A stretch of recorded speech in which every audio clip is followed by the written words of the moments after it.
단 2분이면 한 남자가 18년 동안 쌓아 올린 모든 것이 제가 되어 사라지기에 충분한 시간입니다. 여러분은 믿었던 사람에게 가장 잔인한 방식으로 배신당하는 상상을 해보신 적이 있습니까? 만약 그 일이 바로 오늘 당신의 안방에서 벌어진다면 어떨까요? 지금 제 손에 들린 이 휴대폰에는 제가 평생 잊지 못할, 아니 잊어서는 안 될 가장 추악한 현장이 고스란히 기록되어 있습니다. 떨리는 손으로 문고리를 잡은 채 저는 스스로에게 물었습니다. 정말 이 문을 열고 감당할 수 있겠어? 하지만 이미 제 본능은 차가운 이성보다 먼저 움직이고 있었죠. 그날 밤 11시 인천공항에 도착했을 때만 해도 제 마음은 설렘으로 가득했습니다. 해외 출장이 잦은 저를 늘 묵묵히 기다려준 아내 수연이를 위해 태국에서 산 실크 스카프를 가방에 챙겨들고 조심스럽게 현관문을 열었습니다. 잠든 아내를 깨우지 않으려 발소리조차 죽이며 들어섰는데 신발장에 놓인 낯선 검은색 가죽 구두가 제 눈을 찔렀습니다. 제가 한 번도 본 적 없는 꽤나 고가로 보이는 수입 브랜드 구두였죠. 오빠가 왔나 싶었지만 이 늦은 시간에 그럴 리가 없었습니다. 거실로 들어서자 싸한 공기와 함께 제가 아끼던 크리스털 와인잔 2개가 테이블 위에 놓여 있는 것이 보였습니다. 심장이 미친 듯이 뛰기 시작했습니다. 침실 쪽에서 들려오는 희미한 신음소리는 제 모든 기대를 절망으로 바꾸기에 충분했습니다. 저는 구두를 벗고 맨발로 복도를 지나 침실 문 앞으로 다가갔습니다.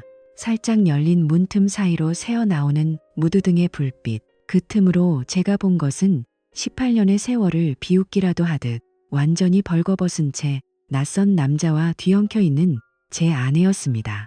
분노로 온몸에 피가 거꾸로 솟구쳤지만 저는 미친 듯이 요동치는 가슴을 억누르며 휴대폰을 꺼냈습니다. 그리고 차갑게 식은 눈으로 그들의 추악한 유의를 하나하나 담기 시작했습니다. 이 밤은 이제 저에게 단순한 비극이 아닌 철저한 복수의 시작인 운명의 밤이 되었습니다. 수연이의 황홀한 표정이 렌즈에 담기는 순간 저는 그녀가 결코 예상하지 못한 방식으로 이 판을 끝내기로 결심했습니다. 이제 저는 차가운 미소를 지으며 인생을 건 마지막 도박을 시작하려 합니다. 문 너머의 그들은 아직 자신들에게 닥칠 파멸을 꿈에도 모른 채 쾌락에 젖어 있었습니다. 어둠 속에서 카메라 렌즈를 통해 바라본 그들의 모습은 인간이라기보다 본능에만 충실한 짐승에 가까웠습니다. 제가 목숨처럼 아꼈던 수연이, 그리고 그녀의 몸을 탐하고 있는 이름 모를 남자. 불과 몇 시간 전만 해도 저는 태국의 뜨거운 태양 아래서 오로지 아내에게 자랑스러운 남편이 되겠다는 일념으로 대형 계약을 성사시켰습니다. 예정보다 사흘이나 일찍 업무를 마쳤을 때 현지 지사 사람들은 기적이라며 박수를 쳤죠. 저는 그 기적을 아내와 나누고 싶었습니다. 공항 면세점을 돌며 그녀가 좋아하는 브랜드의 실크 스카프와 액세서리를 고르는 동안 제 얼굴에는 바보 같은 미소가 떠나지 않았습니다.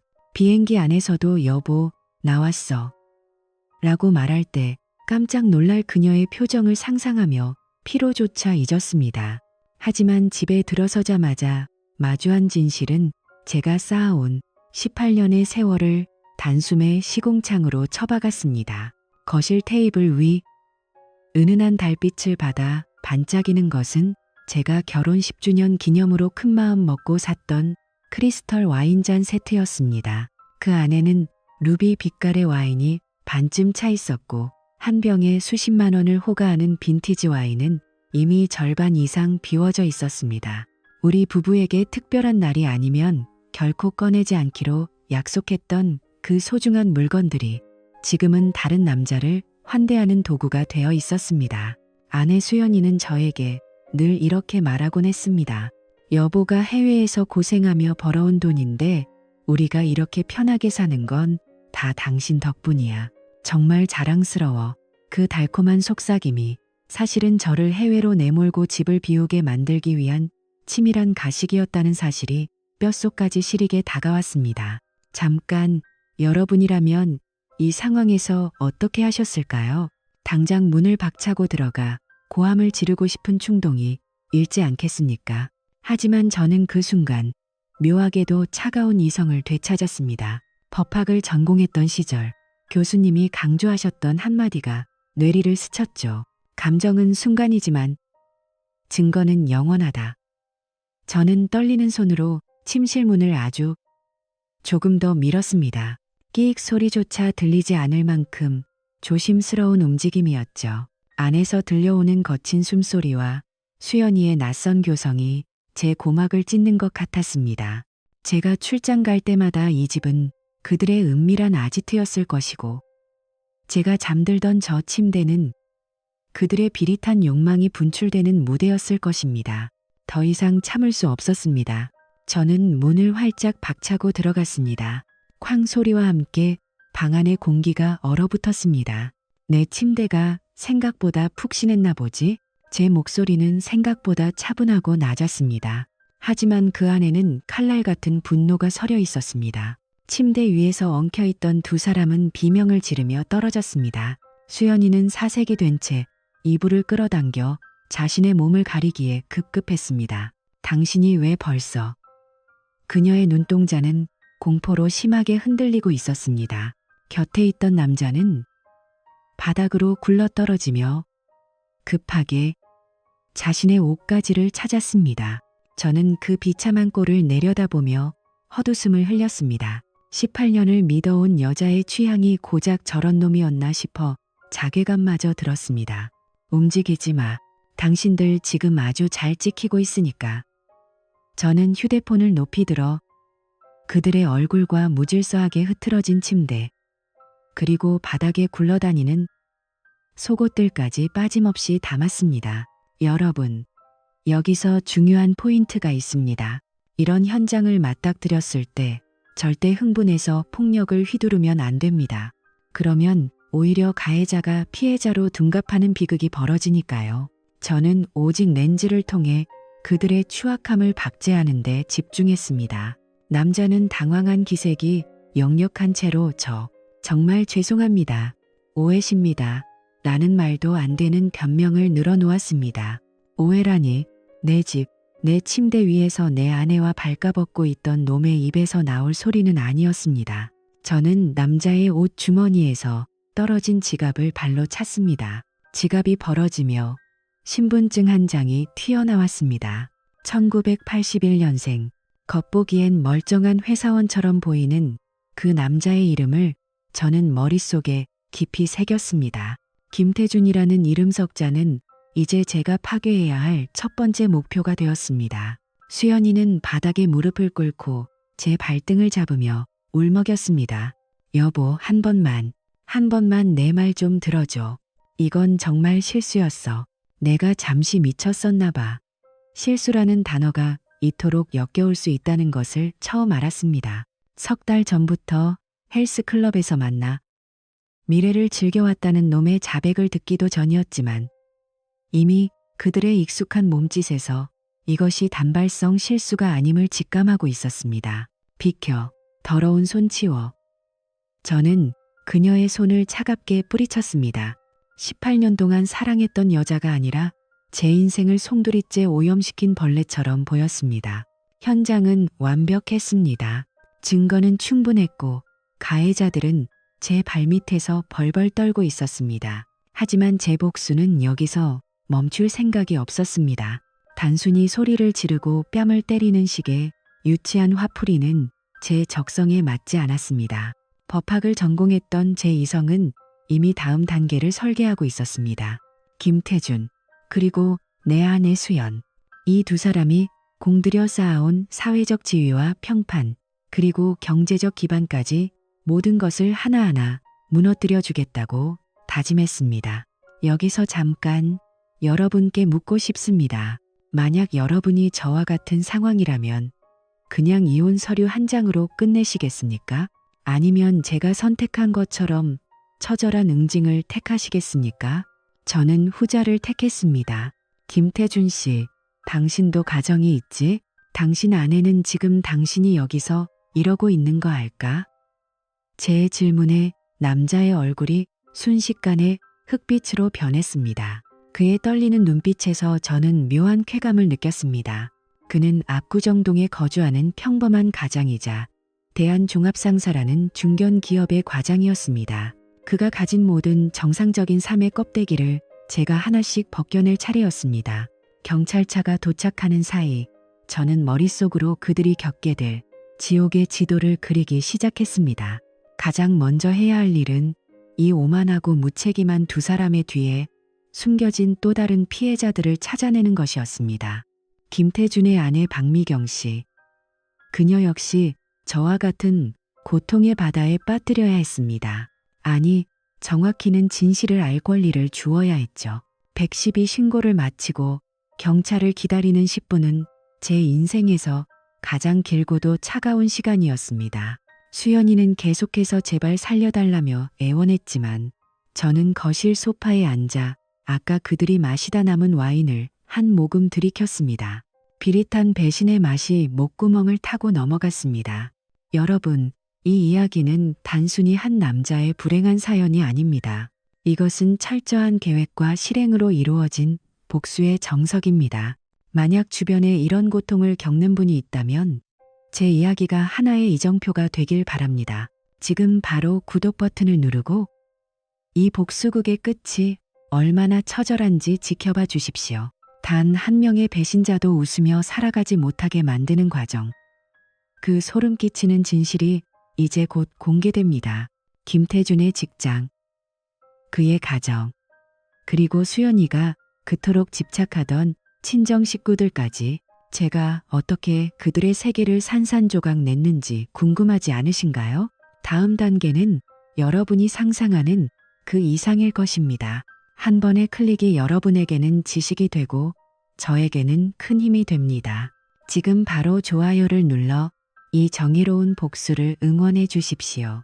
과연 김태준의 아내는 제 전화를 받고 어떤 반응을 보였을까요? 그리고 회사 인사팀은 이 파렴치한 직원을 어떻게 대했을까요? 그 충격적인 후일담이 바로 다음 이야기에서 이어집니다. 놓치면 평생 후회할 복수의 기술, 지금 바로 시작됩니다. 경찰차가 떠나고 침실에 남겨진 공허함 속에서 저는 오히려 차분해졌습니다. 아니, 정확히 말하면 심장이 얼음장처럼 차가워졌다는 것이 맞겠네요. 수연이는 거실 바닥에 주저앉아 넋이 나간 듯 창밖만 바라보고 있었습니다. 하지만 저는 그녀의 눈물에 동요하지 않았습니다. 법학을 전공한 저에게 지금 필요한 것은 감정의 소모가 아니라 저들을 완벽하게 무너뜨릴 치밀한 전략이었으니까요. 여러분, 인생에서 가장 믿었던 사람에게 배신당했을 때 가장 먼저 해야 할 일이 무엇인지 아십니까? 울고 불고 매달리는 걸까요? 아니요, 절대 아닙니다. 바로 법이라는 차가운 무기를 집어드는 것입니다. 저는 그날 밤 1분 1초도 허투루 쓰지 않았습니다. 다음 날 아침 저는 잠 한숨 자지 않은 채 곧바로 서초동에 위치한 이혼 전문 변호사를 찾아갔습니다. 국내에서 승소율이 가장 높기로 유명한 분이었죠. 저는 어젯밤 촬영한 동영상과 김태준의 신분증 사진, 그리고 경찰의 사건 접수증을 테이블 위에 올려두었습니다. 변호사는 자료를 훑어보더니 나직하게 감탄하더군요. 정말 침착하셨네요. 이 정도 증거라면 상대방은 어떠한 변명도 할 수 없습니다. 저는 그 자리에서 단호하게 말했습니다. 단순한 이혼이 목적이 아닙니다. 제 18년의 삶을 도둑질한 대가를 처절하게 치르게 하고 싶습니다. 상간남에게는 2억 원의 위자료 청구 소송을 진행해 주십시오. 변호사는 2억 원이라는 금액에 잠시 놀란 기색이었지만 저는 물러서지 않았습니다. 이것은 단순한 돈의 문제가 아니라 상징적인 징벌이었습니다. 김태준이라는 인간이 평생을 일해도 갚기 버거운 무게를 그의 어깨에 지워주고 싶었죠. 김태준은 압구정동에 살고 대한종합상사라는 중견 기업의 과장으로 재직 중입니다. 그는 가정이 있는 유부남이고 아이도 둘이나 있죠. 제가 조사한 김태준의 뒷조사 서류를 건네자 변호사의 눈빛이 예리해졌습니다. 상대방이 유부남이라는 사실은 우리에게 아주 강력한 무기가 됩니다. 그의 아내 역시 이 사실을 알아야 하니까요. 여기서 제가 사용한 전략적 팁 하나를 공유해 드릴게요. 배우자의 외도를 알게 되었을 때 무작정 상간자에게 연락해서 욕을 하는 건 하수입니다. 고수라면 상대방의 가장 약한 고리가 어디인지 분석해야 합니다. 김태준의 경우 그것은 바로 평범한 가장이라는 껍데기였습니다. 저는 변호사 사무실을 나와 곧바로 김태준의 아내 박미경 씨를 찾아낼 계획을 세웠습니다. 김태준의 신분증 주소지를 바탕으로 어렵지 않게 그녀의 연락처와 SNS 계정을 확보할 수 있었습니다. 박미경 씨의 SNS에는 아이들과 함께 웃고 있는 평범하고 행복한 주부의 일상이 가득했습니다. 그 사진들을 보며 저는 묘한 동질감과 동시에 서늘한 분노를 느꼈습니다. 당신의 남편이 내 아내와 우리 집 침대 위에서 무슨 짓을 했는지 당신도 알아야 해. 며칠 후 저는 박미경 씨에게 연락해 조용한 카페에서 만남을 가졌습니다. 그녀는 처음 보는 저의 등장에 경계하는 눈치였지만 제가 조용히 서류 봉투를 건네자 손을 떨기 시작했습니다. 그 안에는 김태준과 수연이 헬스클럽 입구에서 다정하게 들어가는 사진들, 그리고 결정적으로 어젯밤의 정황이 담긴 경찰 기록이 들어 있었습니다. 이게 다 무슨 소린가요? 우리 남편이 그럴 리가 없어요. 차마 입에 담기 힘든 진실을 확인한 박미경 씨는 카페 한복판에서 소리 없이 오열했습니다. 그녀의 세상이 무너지는 소리가 제게도 들리는 듯 했습니다. 그럴 리가 없어요. 우리 남편은 누구보다 성실한 사람인데 최근에 야근이 잦다고만 했지. 그녀의 눈물 섞인 목소리에 저 역시 가슴 한구석이 아려왔지만 저는 냉정함을 유지했습니다. 박미경 씨, 김태준은 우리 가정을 파괴했습니다. 이제 당신이 선택할 차례입니다. 저와 손을 잡고 그에게 정당한 대가를 치르게 하시겠습니까? 아니면 그를 용서하고 평생 이 기억 속에서 사시겠습니까? 결국 박미경 씨는 저와 연합하기로 결심했습니다. 두 명의 피해자가 손을 잡은 이른바 복수의 연맹이 결성된 셈이었죠. 여러분, 이것이 바로 연합의 기술입니다. 혼자 싸우는 것보다 같은 피해자와 정보를 공유하고 힘을 합칠 때 가해자에게 가해지는 압박은 상상을 초월합니다. 그녀는 김태준에 대한 이혼 소송과 재산 분할 소송을 준비하기 시작했고 저는 저대로 김태준의 경제적 숨통을 죄어갔습니다. 이 와중에 수연이는 어떠했냐고요? 그녀는 매일같이 제 집 앞을 서성이며 문자를 보냈습니다. 여보, 한 번만 대화해. 내가 다 설명할게. 김태준이 먼저 유혹한 거야. 난 당신뿐이야. 하지만 저는 단 한 번도 답장하지 않았습니다. 이미 제 마음속에서 수연이라는 이름은 지워진 지 오래였으니까요. 법학도 출신인 저는 침묵이 가장 강력한 심리전이라는 것을 알고 있었습니다. 제가 대꾸하지 않을수록 그녀의 불안감은 극에 달했고 그것은 곧 자멸로 이어졌습니다. 이제 법적인 절차는 완벽하게 세팅되었습니다. 김태준은 제가 청구한 2억 원의 위자료 소송과 박미경 씨의 이혼 소송이라는 양방향 공격에 직면하게 되었습니다. 하지만 이것으로 끝낼 제가 아니었습니다. 진정한 복수는 그가 가장 소중하게 생각하는 사회적 명성과 경제적 기반을 뿌리째 흔드는 것이었죠. 저는 김태준이 근무하는 대한종합상사 인사팀에 제출할 제보 서류를 정리하며 차가운 미소를 지었습니다. 주거침입 현행범으로 체포된 과장이라니 회사가 참 좋아하겠군. 여러분, 배신은 예고 없이 찾아오지만 복수는 철저한 계획하에 이루어져야 합니다. 지금 이 영상을 보고 계신 분들 중 배우자의 부정으로 고통받고 계신 분이 있다면 제발 감정에 휘말려 증거를 인멸하거나 폭언을 퍼붓지 마십시오. 대신 이 세 가지를 기억하세요. 첫째, 완벽한 물적 증거 확보. 둘째, 실력 있는 조력자, 변호사 선점. 셋째, 가해자의 사회적 기반 분석. 지금 바로 제 채널을 구독하고 알림 설정을 해두세요.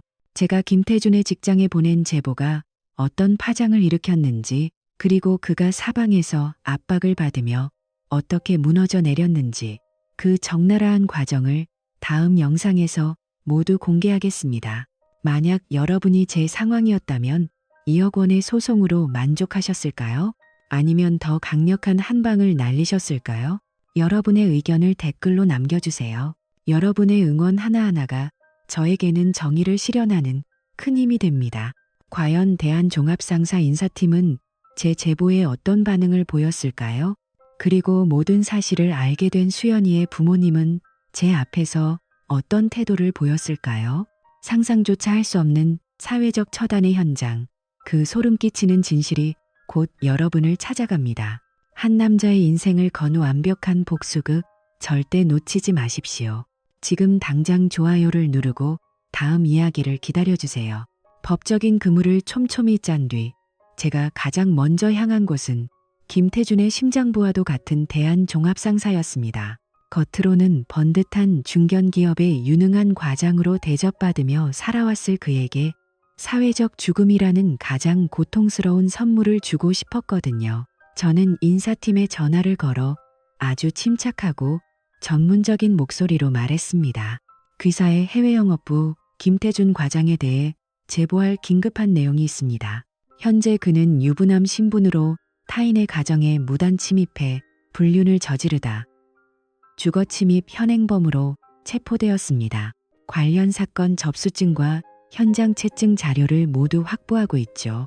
회사 이미지에 회복 불가능한 타격을 줄 수 있는 사안이라 판단되어 미리 연락드렸습니다. 수학이 넘어 인사팀 직원의 당혹스러운 숨소리가 들려왔습니다. 네, 제보 감사합니다만 과장님 개인의 사생활 문제는 저희가 관여하기가 조금. 저는 망설임 없이 객기를 박았습니다. 이것은 단순한 사생활이 아닙니다. 형사사건인 주거침입이 얽혀 있고 제가 이 자료를 언론과 대형 커뮤니티에 공개하는 순간 귀사의 이름도 함께 거론될 겁니다. 대한종합상사 과장, 불륜 중 현행범 체포라는 헤드라인이 포털 메인에 걸려도 정말 괜찮으시겠습니까? 회사 내부 규정에 사회적 무리를 일으킨 자에 대한 조항이 분명히 있을 텐데요. 이 한마디의 분위기는 순식간에 반전되었습니다. 잠시만요.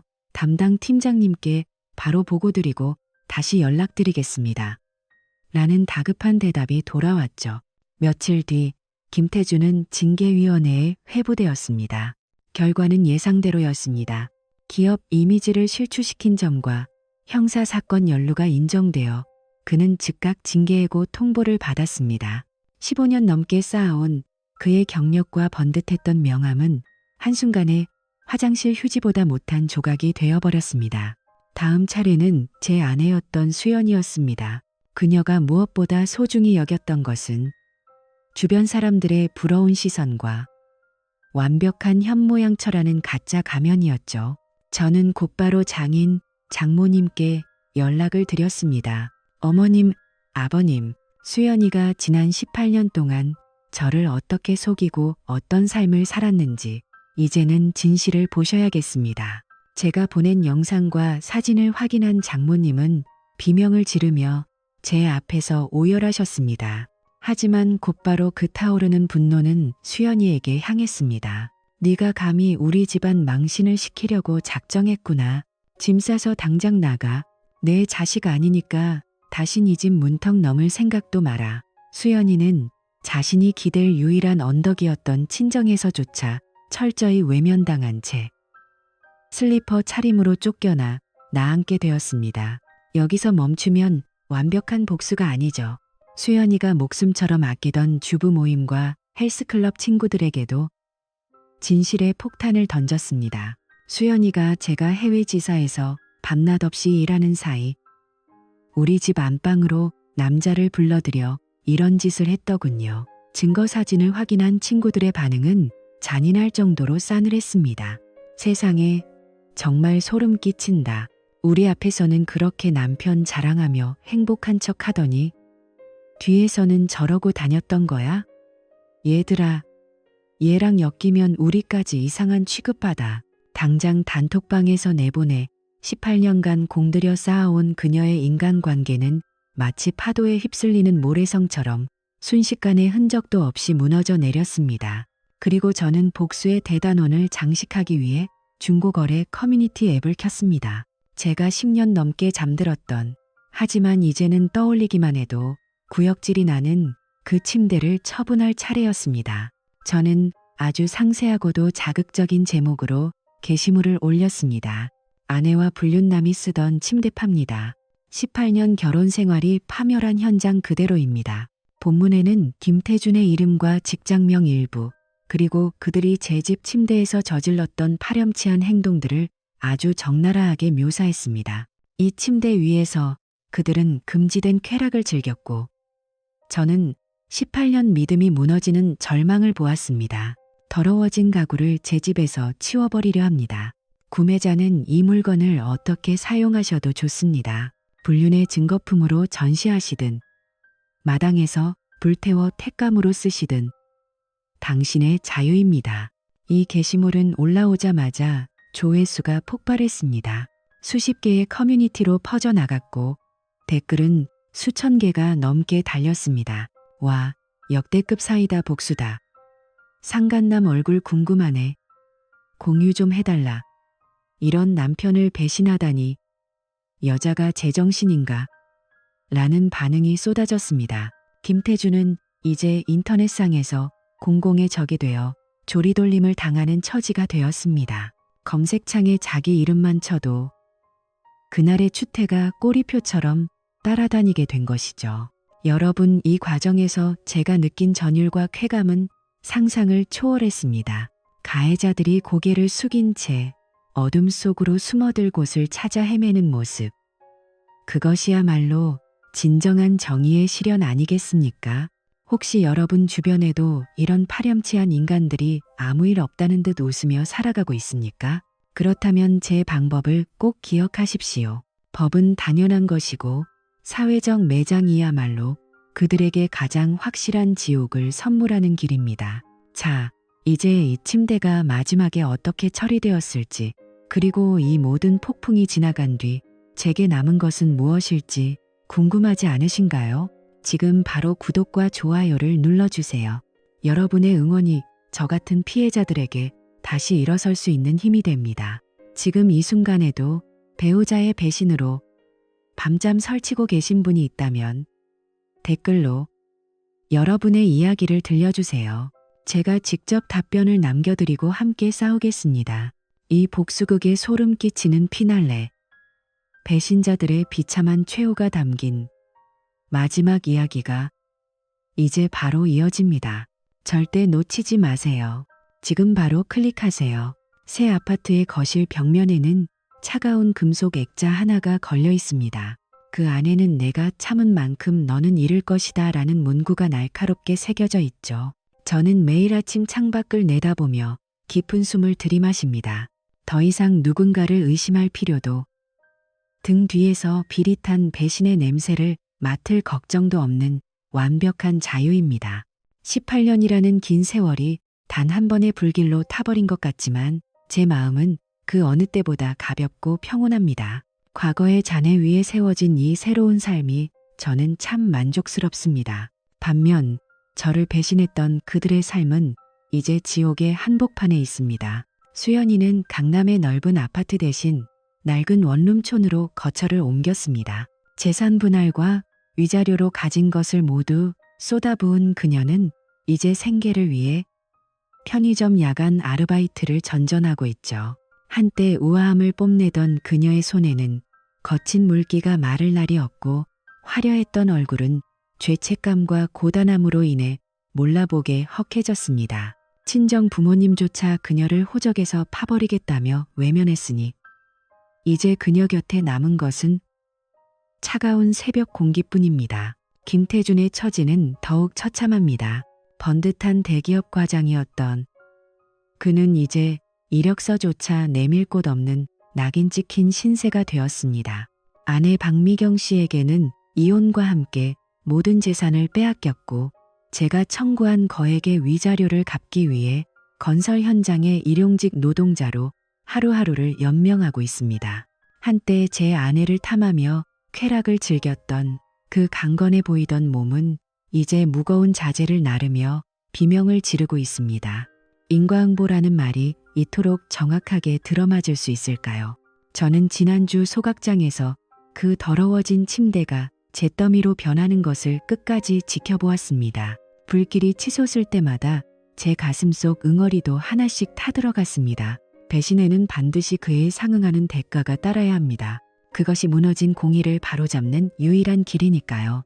이제 저는 과거를 뒤로하고 저만의 내일을 향해 걸어갑니다. 마지막으로 이 영상을 보고 계신 여러분께 묻고 싶습니다. 만약 당신이 사랑하는 사람의 배신을 목격했다면 당신은 모든 것을 가슴에 묻고 침묵하시겠습니까? 아니면 저처럼 차갑고도 단호하게 진실의 심판을 내리시겠습니까? 인과응보의 법칙은 반드시 존재합니다. 여러분의 소중한 의견을 댓글로 남겨주세요. 지금까지 저의 긴 복수 여정을 함께 해주셔서 진심으로 감사드립니다. 여러분의 응원이 저에게는 큰 위로가 되었습니다. 구독과 좋아요로 제 새로운 시작을 축하해 주시길 바랍니다.